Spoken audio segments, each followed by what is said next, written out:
We had just moved into a little ranch house in the suburb.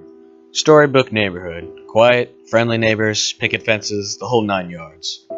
Suffice it to say that this was supposed to be a new start for me.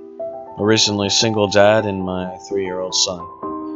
A time to move on from the previous year's drama and stress. I viewed the thunderstorm as a metaphor for this fresh start.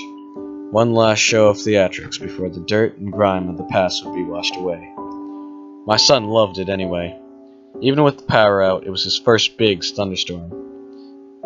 Flashes of light flooded the bare rooms of our house, imparting unpackaged boxes with long, creeping shadows. And he jumped and squealed as the thunder boomed. It was well past his bedtime before he'd finally settled down enough to go to sleep. The next morning I found him awake in his bed and smiling. "I watched the lightning at my window," he said proudly.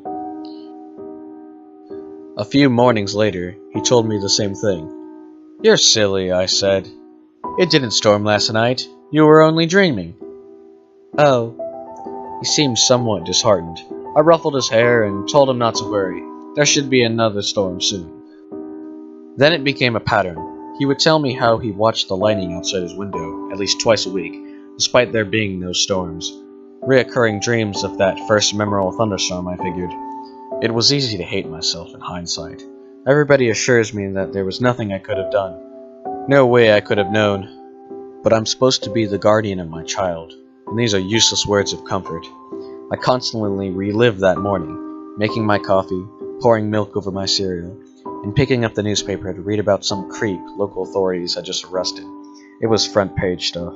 Apparently this guy would select a young target, stake out of their house for a while, and take flash photos of them through their window while they slept.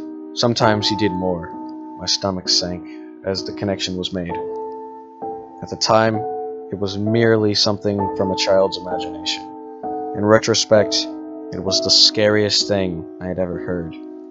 About a week before the predator was caught, my son came up to me in his pajamas. "Guess what?" he said. "What?" "No more lightning outside my window." I played along. "Oh, that's nice. It finally died down, huh?" "No, now it's in my closet." I've yet to see the photos police have collected.